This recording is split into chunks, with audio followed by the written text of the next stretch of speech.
சங்கரன்கோவில் அரசு மருத்துவமனையில் தமிழக வெற்றிக் கழகத்தின் மருத்துவ அணி செயலாளர் வாசுதேவி தலைமையிலான குழுவினர் ஆய்வு நடத்தியது பெரும் சர்ச்சையை ஏற்படுத்தியுள்ளது. எந்த அடிப்படையில் அவர்கள் ஆய்வு நடத்தினார்கள்?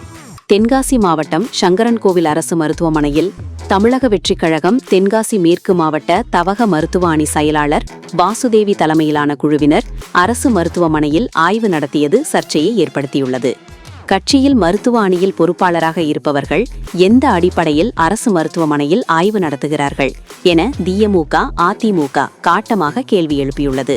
இதுகுறித்து அதிமுக ஐடி விங்கின் அதிகாரப்பூர்வ சமூக வலைதள பக்கத்தில், தமிழகம் முழுக்க அரசு மருத்துவமனைகளில் திடீர் ஆய்வு என்ற பெயரில் PR ஸ்டண்ட் நடத்தி கொண்டிருக்கிறது தவக.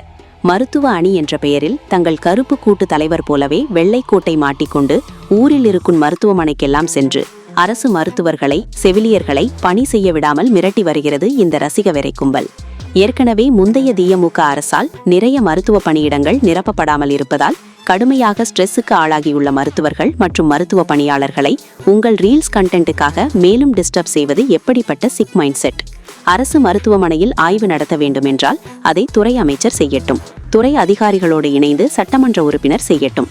அதை விடுத்து சினிமா படம் போல டாக்டர் வேஷம் போட்டுக்கொண்டு மருத்துவ அணி என கூறிக்கொண்டு மருத்துவ பணிக்கு இடையூறாக நோயாளிகளை என்டேஞ்சர் செய்யும் உங்கள் கட்சியினரை அடக்கி வையுங்கள் என்று தவக தலைவு அலுவலக பக்கத்தை @tvk விஜய் ஹெச்ஐ குறிப்பிட்டு பகரங்கமாக எச்சரித்துள்ளது. மருத்துவ பணியாளர்களை அவர்களின் பணியை செய்ய விடுங்கள் என்று முதல்வருக்கு கோரிக்கை விடுக்கப்பட்டுள்ளது.